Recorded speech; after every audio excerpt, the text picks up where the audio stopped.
आज मुंबई येथे जनाक्रोश मोर्चाचं आयोजन करण्यात आलं होतं आणि त्यानंतर आज सायंकाळी सामाजिक कार्यकर्त्या अंजली दमानिया आणि धनंजय देशमुख यांच्यात भेट झाली आणि याच विषयावर बोलण्यासाठी आपल्यासोबत अंजली ते आहेत. तर काय सांगाल, आज आपण धनंजय देशमुख यांची भेट घेतली, त्यांच्यासोबत चर्चा केली, काय नेमकी चर्चा झाली?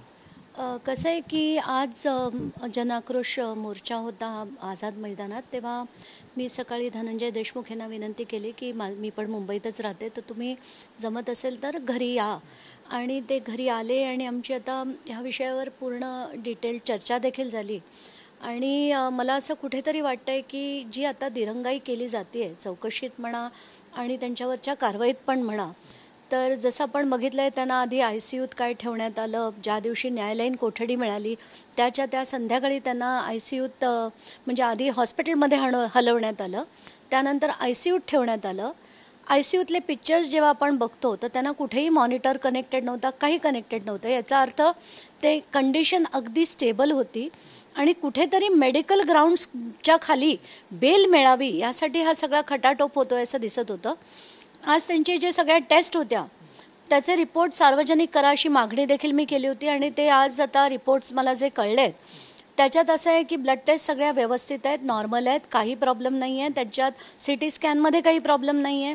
सोनोग्राफीमध्ये फक्त त्यांना युरिनरी इन्फेक्शन आहे आणि असं असताना त्यांना अँटीबायोटिक्स दिली जात आहेत. उद्याच्या उद्या खरं तर त्यांची रवानगी ही परत जेलमध्ये झाली पाहिजे, कारण नुसत्याच युरिनरी इन्फेक्शनसाठी ICU कधी द्यावा लागतो असं मी कधीही ऐकलेलं नाही आहे. आणि हे सगळं बेलसाठी जर करत असतील आणि धनंजय मुंडे यांच्या सांगण्यावरनं जर परत हे सगळं वाचवण्याचा प्रयत्न होत असेल तर आता याच्या पुढचा लढा हा धनंजय मुंडे यांचा तातडीने राजीनामा मिळाला पाहिजे याच्यासाठी द्यायला लागणार आहे. मध्यंतरी तुम्ही एक ट्विट केलं होतं की धनंजय मुंडे मंत्री असताना एका कंपनीचे शेअर्स होल्डर आहेत, त्यांना तसा लाभ घेता येत नाही. त्याचं पुढे काय झालं, पाठपुरावा केला आहे? कसं आहे की त्यांनी ऑफिस ऑफ प्रॉफिट ही जी गोष्ट आहे ना ही खरी समजून घेतली पाहिजे सगळ्यांनी, की एखादा आमदार किंवा खासदार हा स्वतः आमदार किंवा खासदार असताना कुठल्याही यंत्रणेकडनं स्वतःला किंवा त्याच्या परिवाराला कुठलाही आर्थिक लाभ मिळवून घेऊ शकत नाही. याला ऑफिस ऑफ प्रॉफिट असं म्हटलं जातं. व्यंकटेश्वरा इंडस्ट्रियल सर्व्हिसेस नावाची जी कंपनी आहे त्याच्यात धनंजय मुंडे पण आहेत, वाल्मिक कराड पण आहेत, राजश्री मुंडे पण आहेत. राजश्री मुंडे आजपर्यंत त्याच्या डायरेक्टर देखील आहेत आणि धनंजय मुंडे, राजश्री मुंडे, त्यांच्या आई या सगळे टॉपमोस्ट शेअर होल्डर आज देखील आहेत. असं असताना व्यंकटेश्वराला आणि अजून एक कंपनी आहे टर्टल लॉजिस्टिक्स नावाची, या दोन्ही कंपन्यांना आर्थिक नफा महाजनकोकडनं मिळतो आहे. त्यांच्या बॅलन्स शीटमध्ये फ्लाय ॲश सेल असं दाखवलं आहे. त्या बॅलन्स शीटवर धनंजय मुंडे यांची सही देखील आहे आणि ह्याच्यावरनं सरळ ऑफिस ऑफ प्रॉफिट होतो आहे हे. आणि सुप्रीम कोर्टचे रुलिंग्स आहेत की ₹1 जरी मिळाला तरी it is called office of profit आणि यांचं मंत्रिपदच काय, यांची आमदारकीसुद्धा रद्द व्हायला हवी.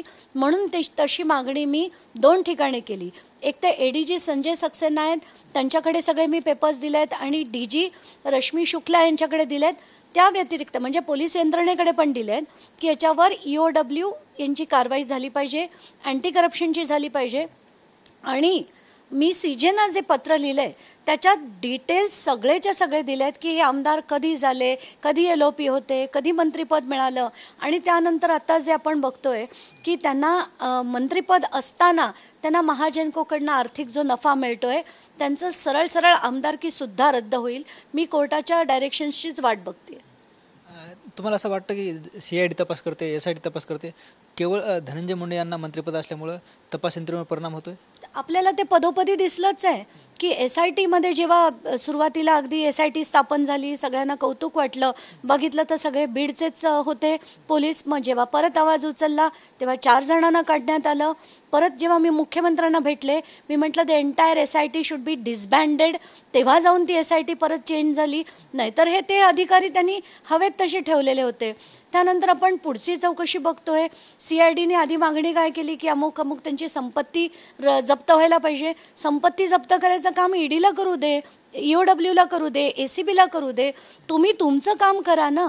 संतोष देशमुख यांची हत्या कोणी केली, कशी केली, कोणी कट केला हे सगळं बाहेर आलं पाहिजे. तर इथे दिरंगाई होते त्याच्यात काहीच म्हणजे हे शंकाच नाही आहे.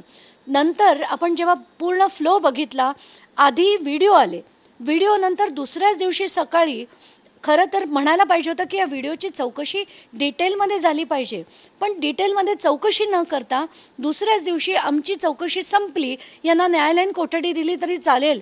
हे ऐकून धक्का बसला की अरे तुमची चौकशी संपली कशी. आणि त्यानंतर त्याच संध्याकाळी त्यांना हॉस्पिटलमध्ये ठेवण्यात आलं, दुसऱ्या दिवशी काय ICUमध्ये टाकण्यात आलं. अरे काय चाललंय काय. म्हणजे जोपर्यंत आपण लढतोय, माध्यमं लढतायत, जनता लढते, सगळेच जण लढतायत, ते कुटुंब बिचारा आजपर्यंत वाट बघताय की त्यांना न्याय कधी मिळेल आणि होताना दिसत नाहीये. पण सगळ्यांनीच आता ठरवलंय काहीही झालं तरी राजकारणाचं हे जे गुन्हेगारीकरण झालंय हे बंद झाल्याशिवाय हे चित्र बदलणार नाहीये. मग त्याच्यानंतर असंख्य लोकांनी दाखवलं की पदोपदी जे जिथे जिथे आपण बघितलं प्रत्येक केसमध्ये पोलिसांनी हस्तक्षेप करून वाल्मिक कराड्यांना वाचवलं होतं, त्यांच्या लोकांना वाचवलं होतं. एक नाही अशी अनेक प्रकरणं बाहेर येत आहेत. आणि हा जो बीडचं जे त्यांनी गुन्हेगारीकरण करून ठेवलेलं आहे मोठ्या प्रमाणावर, ते हळूहळू आता बाहेर येताना दिसतंय. ते आताचा तपास पाहता आणि सरकारची जी आहे ते या प्रकरणाविषयी भूमिका पाहता देशमुख कुटुंबीय न्यायाकडे वाटचाल करतं असं वाटतंय? आत्ताच्या घटकेला वाटत तर नाही आहे. मला तर त्यांची पूर्ण तयारी यांना बेल मिळवून देण्याकडे कल आहे असंच दिसतंय. कारण खरं तर ज्या दिवशी त्यांना हॉस्पिटलमध्ये दाखल केलं दुसऱ्याच दिवशी खरं त्यांचे वकील त्यांनी बेल ॲप्लिकेशन मूव्ह केलं होतं. मग ते परत दबावामुळे बेल ॲप्लिकेशन मागे घेतलं. म्हणजे ही सगळी तयारी त्यांची झालेली होती आणि कुठेतरी सगळ्यांचा दबाव होतोय म्हणून आता ते थांबलेत. थोड्या दिवसांनी परत सुरू होईल. कारण त्यांना असं वाटतं की लोक किती लढणार आहेत, आमच्या विरोधात लढून लढून थकतील, मीडिया पण थकेल, दुसरी काही स्टोरी आली की सगळं संपलं, म्हणून त्याची ते वाट बघतायत. पण यावेळेस त्यांना माहीत नाही आहे की जोपर्यंत न्याय होणार नाही कोणीच आमच्यापैकी थांबणार नाही. आपण बघतो ह्या सामाजिक कार्यकर्त्या अंजली दमानिया ज्यांनी आपले संवाद साधलाय. कॅमेरा पर्सन आप्पासाहेब मोरकरसह ज्ञानेश्वर लोंढे, TV9 मराठी, मुंबई.